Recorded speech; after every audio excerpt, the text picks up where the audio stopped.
அனைவருக்கும் வணக்கம். கடந்த கிளாஸில் இல்லாமல் கான்ஸ்டியூஷனுடைய அந்த டிமாண்ட் என்ன, அந்த காம்போசிஷன் என்ன, அசம்பிளி என்ன, அது எப்படி ஒர்க் பண்ணாங்க அப்படிங்கிறத பற்றி பார்த்தோம். இந்த வீடியோவில் நாம் அந்த அரசியலமைப்பு குழு சில கமிட்டிகளெல்லாம் அமைச்சிருப்பாங்க. மேஜர் கமிட்டி, மைனர் கமிட்டி அப்படிங்கிறத நிறைய இலாக்காக்களை பிரிஞ்சிருப்பாங்க. ஏன்னா மொத்தத்தையும் அவங்களே பண்ண முடியாது அப்படிங்கிறதுக்காக நிறைய கமிட்டிகள் உருவாக்கி இந்த விஷயம்லாம் நீ பண்ணணும், இந்த விஷயம்லாம் நீ பண்ணணும் அப்படிங்கிற மாதிரி பிரித்து கொடுத்துருப்பாங்க. அதில் ஒரு கமிட்டி, ரொம்ப முக்கியமான ஒரு கமிட்டி தான் டிராஃப்டிங் கமிட்டி. ஒரு அரசியலமைப்பை உருவாக்குறதுக்கான டிராஃப்டிங் கமிட்டி, வரைவுக்குழு அப்படிங்கிறது நிறைய கமிட்டிகள் இருந்தாலும் நாம் பார்க்குறது இந்தியன் பாலிட்டி அப்படிங்கிறதுனால இந்த டிராஃப்டிங் குழுவை பற்றி நாம் இப்போ பார்க்க போகிறோம். இந்த டிராஃப்டிங் குழு என்ன பண்ணும் அப்படின்னா, அவங்க தான் அந்த அரசியலமைப்பையே எழுதுவாங்க. எந்த மாதிரி இருக்கணும், நம்மளுடைய அரசியலமைப்பு இந்த மாதிரி இருக்கணும் அப்படிங்கிறத அதை வரவேற்கக்கூடிய குழுவே இந்த டிராஃப்டிங் கமிட்டி அப்படிங்கிறது. இந்த டிராஃப்டிங் கமிட்டி பற்றி தான் இந்த கிளாஸில் நம்ம பார்க்க போகிறோம். இது எப்போ உருவாக்கப்பட்டது அப்படின்னா 1947 ஆகஸ்ட் 29 தான் இந்த குழு உருவாக்கியிருப்பாங்க. இந்திய அரசியலமைப்பு குழுவால் உருவாக்கப்பட்டது வரைவுக்குழு, டிராஃப்டிங் கமிட்டி. இந்த குழுவில் யாரெல்லாம் இருந்தாங்க அப்படின்னு பார்க்கும்போது மொத்தம் 7 பேர் கொண்ட குழு. அது 7 பேர் கொண்ட குழுவை உருவாக்கியிருப்பாங்க. இதோடைய சேர்பர்சன், இது ஹெட்டு யார் அப்படின்னா B.R. அம்பேத்கர் அவர்கள். அந்த டிராஃப்டிங் குழுவோடைய ஹெட்டு B.R. அம்பேத்கர் குழு. நல்லா புரிஞ்சுங்க, இந்தியன் கான்ஸ்டியூஷன் கமிட்டியோடைய ஹெட்டு கிடையாது B.R. அம்பேத்கர். அது ஒரு குழு வேறு. அதோடைய பிரசிடென்ட் தான் ராஜேந்திர பிரசாத். நம்ம போன கிளாஸில் பார்த்தோம். முதல்ல சச்சிதானந்த சின்ஹா ஹெட்டாக இருப்பார். அதை ஒரு டெம்பரரி தலைவராக இருப்பார். அதன் பிறகு நிரந்தர தலைவராக, பர்மனெண்ட் பிரசிடெண்ட்டாக ராஜேந்திர பிரசாத் இருப்பார். அதற்கு கீழே முகர்ஜியும் V.T. கிருஷ்ணமாச்சாரியும் வைஸ் பிரசிடெண்ட்டாக இருப்பாங்க. அந்த கமிட்டிக்கு அம்பேத்கர் தலைவர் கிடையாது. இவர் டிராஃப்டிங் கமிட்டிக்கு தான் தலைவர். அதில் அந்த இந்தியன் கான்ஸ்டியூஷன் கமிட்டி நிறைய கமிட்டிகள் உருவாக்குவாங்க. மேஜர் கமிட்டி, மைனர் கமிட்டி அப்படின்னு நிறைய கமிட்டிகள் உருவாக்குவாங்க. அதில் ஒரு கமிட்டி டிராஃப்டிங் குழு. அந்த டிராஃப்டிங் கமிட்டியுடைய ஹெட்டு தான் சேர்பர்சன் தான் அம்பேத்கர் அவர்கள்.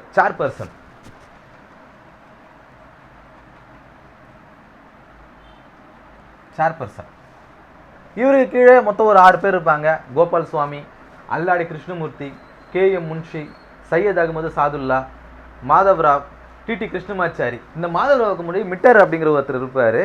அவருக்கு உடம்பு சரியில்லாமல் போனதுனால மாதவராவ் அந்த கமிட்டியில் ரீப்ளேஸ் பண்ணியிருப்பாங்க. அதே போல் T.T. கிருஷ்ணமாச்சாரி இவர் கைதான் அப்படிங்கிற அவருக்கு பதிலாக அவர் இறந்து போயிருப்பார். அதன் காரணமாக T.T. கிருஷ்ணமாச்சாரி அவர் இந்த கமிட்டியில் ஜாயின் பண்ணிக்குவாங்க. இவர் மிட்டருக்கு பதிலாக மாதவராவ் அப்படிங்கிற ரிப்ளேஸ் ஆகிருப்பார். இவர் கைதான் அப்படிங்கிற பதிலாக T.T. கிருஷ்ணமாச்சாரி ரிப்ளேஸ் ஆகியிருப்பார். ஸோ 7 பேர் கொண்ட ஒரு டிராஃப்டிங் கமிட்டி. இதுக்கு ஹெட்டு B.R. அம்பேத்கர் அவர்கள். இந்த 7 பேர் கொண்ட குழு அரசியலமைப்பு உருவாக்குவாங்க. அந்த அரசியலமைப்பு உருவாக்குன அந்த ஃபர்ஸ்ட் டிராஃப்டை 1948 பிப்ரவரி அன்னைக்கு முதல்ல இந்தியன் கான்ஸ்டியூஷன் கமிட்டியில் சப்மிட் பண்ணுவாங்க. இவங்க எழுதிட்டு இவங்களே அதை அனௌன்ஸ் பண்ணக்கூடாது. அதுக்கு தான் இந்தியன் கான்ஸ்டியூஷன் கமிட்டி முதல்ல பார்த்தோம் இல்லையா, அந்த அரசியலமைப்பு குழு. அந்த அரசியலமைப்பு குழு கிட்ட போய் இவங்க சப்மிட் பண்ணுவாங்க. இந்த மாதிரி நாங்கள் உருவாக்கி கேட்குறோம், இது ஓகேவா அப்படின்னு சொல்லிட்டு அவங்க அந்த டிராஃப்டை 8 மாதம் 8 மந்த் டிஸ்கஸ் பண்ணிக்கிறாங்க. இதில் என்னென்னலாம் இருக்குது அப்படிங்கிறத அதை படித்து பார்த்து டிஸ்கஸ் பண்ணியிருக்கிறாங்க. இது ஓகேவா வேணாம் அப்படின்னு சொல்லிட்டு அதன் பிறகு சில கரெக்ஷன் சொல்லிக்கிறாங்க. அதை செகண்ட் டிராஃப்ட் எழுதியிருக்காரு 1948 அக்டோபர் மாதத்தில் திரும்பவும் அந்த கரெக்ஷன்லாம் சொல்லி அனுப்புகிறாங்க. திரும்ப அந்த கரெக்ஷன்ஸ்லாம் ரெடி பண்ணுறாரு. ரெடி பண்ணி ஃபைனல் டிராஃப்டை 1948 நவம்பர் 4 இதில் சப்மிட் பண்ணுறாரு. இப்போது 1948 நவம்பர் 4 ஃபைனல் டிராஃப்ட்டை சப்மிட் பண்ணுறாரு. இந்த ஃபைனல் டிராஃப்ட்டை சப்மிட் பண்ணதுக்கு பிறகு அதெல்லாம் ஃபஸ்ட் ரீடிங் பண்ணுறாங்க.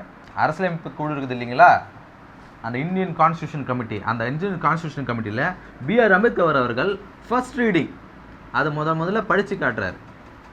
இந்த மாதிரி தான் நம்ம சட்டங்கள் இருக்கும் அப்படிங்கிறத ஃபஸ்ட்டு 1948 நவம்பர் 4 அதை படித்து காட்டுறாரு. அந்த குழு இருக்கிற அந்த அமைப்பில் மொத்தம் 7653 கரெக்ஷனை சொல்கிறாங்க. இதெல்லாம் தப்பு அமெண்ட்மெண்ட் நம்ம சொன்ன இல்லையா, திருத்தம். 7653 திருத்தங்களை சொல்கிறாங்க. இதெல்லாம் நீங்கள் மாற்றுங்க, அந்த நம்மளுடைய அரசியலமைப்பிலிருந்து இதெல்லாம் மாற்றுங்க அப்படின்னு சொல்கிறாங்க. பாருங்கள், 7653. இதில் ஆனால் 2473 அந்த திருத்தங்களை மட்டும்தான் கான்ஸ்டியூஷன் அசம்பிளிலே டிஸ்கஸே பண்ணாங்க. மற்றெல்லாம் விட்டாங்க, அதுக்கெல்லாம் டைமே இல்லை. ஏன் நம்ம சீக்கிரமாக வந்து அனௌன்ஸ் பண்ணி ஆகணும் இந்தியாவோட கான்ஸ்டியூஷனை என்ன அப்படிங்கிறதுனால ஒரு 2473 கரெக்ஷன்ஸை மட்டும்தான் வந்து டிஸ்கஷனே பண்ணுறாங்க. அதன் பிறகு ஃபஸ்ட் ரீடிங் சொன்னேன் இல்லைங்களா, November 4, 1948 வந்து ஃபஸ்ட் ரீடிங் போயிருக்கும். அதன் பிறகு செகண்ட் ரீடிங்கில் தான் வந்து இத்தனை கரெக்ஷன் சொல்லியிருப்பாங்க. Third and final reading 1949 November 4 கடைசி ரீடிங்காக இருக்கும். அம்பேத்கர் படித்து காட்டுவார். அந்த ரீடிங்கில் போதும், இதுக்கப்புறம் வந்து நிறைய கரெக்ஷன் வந்து கொண்டு போக வேணாம், இதுவே சாட்டிஸ்ஃபைடாக இருக்குது அப்படின்னு முடிவு பண்ணுவாங்க. அதன் காரணமாக 1949 November 26 அந்த டிராஃப்ட் வந்து பாஸ் ஆகும் அந்த கமிட்டியால். மொத்தம் வந்து அந்த கமிட்டியில் அந்த சமயத்தில் இந்தியன் கான்ஸ்டியூஷன் கமிட்டியில் மொத்தம் வந்து 299 பேர் இருப்பாங்க. அன்றைக்கி ப்ரெசென்ட் ஆனவங்க மொத்தம் 284 பேர். அந்த 284 பேர் வந்து சைன் பண்ணுவாங்க. ஸோ இந்தியன் கான்ஸ்டியூஷன் வந்து சைன் ஆகும். அரசியலமைப்பு குழுவால் அரசியலமைப்பு வந்து அங்கீகாரம் பெறும். இந்த டேட் November 26, 1949 அப்படிங்கிறத இதை பேஸ் பண்ணி 2015 November 19 அன்றைக்கி கவர்மெண்ட்டு ஒரு அனௌன்ஸ் பண்ணுறாங்க. என்னன்னா, இதன் பிறகு வரும் நாட்களில் November 26, அதாவது இந்த நம்முடைய அரசியலமைப்பு குழு வந்து அங்கீகாரம் பண்ணாங்க இல்லையா, அந்த November 26 இந்தியன் கான்ஸ்டியூஷன் டேவாக வந்து நம்ம செலிப்ரேட் பண்ணணும் அப்படின்னு சொல்கிறாங்க. அதாவது சம்விதான் நிவாஸ் அப்படிங்கிற அந்த பேர், கான்ஸ்டியூஷன் டே அப்படிங்கிற பேரில் நம்ம வந்து ஒவ்வொரு வருஷமும் November 26 கான்ஸ்டியூஷன் டேவாக நம்ம வந்து செலிப்ரேட் பண்ணணும் அப்படிங்கிற மாதிரி சொல்லியிருக்கிறாங்க. இந்த கிளாஸில் நாம் டிராஃப்டிங் கமிட்டி என்னென்னலாம் பண்ணிச்சு அப்படிங்கிறத பார்த்தோம். இந்தியன் கான்ஸ்டியூஷன் கமிட்டி, அந்த கமிட்டி 1947 ஆகஸ்ட் 29 ஒரு டிராஃப்டிங் கமிட்டி உருவாக்குறாங்க. அந்த டிராஃப்டிங் கமிட்டியில் மொத்தம் வந்து 7 பேர் இருக்காங்க. அந்த 7 பேருடைய ஹெட்டு வந்து B.R. அம்பேத்கர் அவர்கள். அந்த டிராஃப்டிங் கமிட்டியில் மொத்தம் யாரெல்லாம் இருந்தாங்க, N. கோபாலசாமி அவர்கள் இருந்தாங்க, அல்லடை கிருஷ்ணமூர்த்தி, முன்ஷி, சையத் அகமது சாதுல்லா, மாதவராவ், T.T. கிருஷ்ணமாச்சாரி.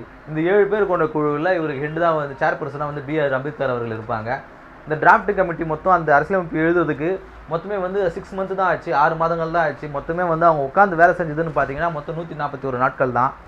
இந்த டிராஃப்டிங் கமிட்டியுடைய ஃபர்ஸ்ட் டிராஃப்ட் வந்து எப்போ சப்மிட் ஆச்சு, இந்தியன் கான்ஸ்டியூஷன் கமிட்டியில் வந்து எப்போ சப்மிட் ஆச்சு அப்படின்னா 1948 பிப்ரவரி மாதம் வந்து இதோடைய முதல் டிராஃப்ட் வந்து சப்மிட் பண்ணுறாங்க.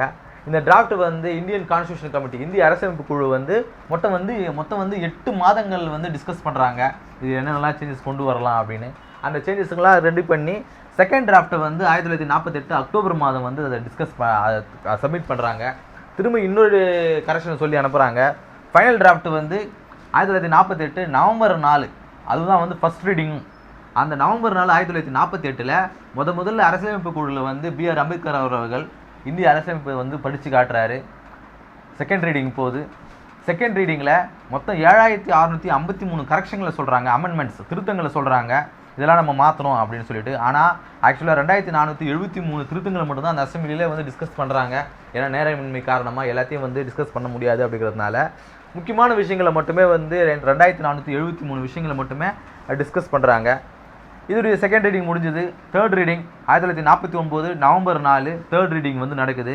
இந்த தேர்ட் ரீடிங்கில் வந்து போதும், இந்தியன் கான்ஸ்டியூஷனை வந்து நம்ம வந்து அங்கீகரிக்கலாம் அப்படின்னு முடிவு பண்ணுறாங்க. அதன் காரணமாக 1949 November 24 இந்தியன் கான்ஸ்டியூஷன் கமிட்டியால் இந்திய அரசியலமைப்பு வந்து அங்கீகாரம் பெறுது. அந்த சமயத்தில் 299 நபர்கள் மெம்பர் கொண்ட கான்ஸ்டியூஷன் கமிட்டியில் மொத்தம் 284 பேர் வந்து சைன் பண்ணுறாங்க. இந்தியன் கான்ஸ்டியூஷன் வந்து பாஸ் ஆகுது. 2015 இந்திய அரசாங்கம் November 19 ஒரு அறிக்கை வந்து வெளியிடுறாங்க. அதன் காரணமாக ஒவ்வொரு வருஷமும் November 26 இந்திய கான்ஸ்டியூஷன் கமிட்டியால் அங்கீகரிக்கப்பட்ட இந்திய அரசியலமைப்பு 1949 அங்கீகரிக்கப்பட்டு அந்த தேதி November 26 ஒவ்வொரு வருஷம் நாம் கான்ஸ்டியூஷன் டேவாக வந்து செலிப்ரேட் பண்ணோம். சம்விதான் திவாஸ் அப்படிங்கிற பேரில் நம்ம கான்ஸ்டியூஷன் டேவாக வந்து செலிப்ரேட் பண்ணோம் அப்படிங்கிறது வந்து முடிவெடுக்கிறாங்க. இந்த வீடியோவில் இல்லாமல் டிராஃப்டிங் கமிட்டியுடைய வேலை என்ன, அது எப்படி அமைக்கப்பட்டது, எப்படி வந்து கான்ஸ்டியூஷன் உருவாக்குச்சு, எப்படி வந்து அதை இந்தியன் கான்ஸ்டியூஷன் கமிட்டியில் வந்து சப்மிட் பண்ணாங்க, அது எப்படி அந்த கமிட்டி வந்து அப்ரூவ் ஆச்சு அப்படிங்கிறத பற்றி பார்த்தோம். அடுத்த வீடியோவில் நம்ம வேறு ஒரு கிளாஸில் சந்திப்போம். நன்றி.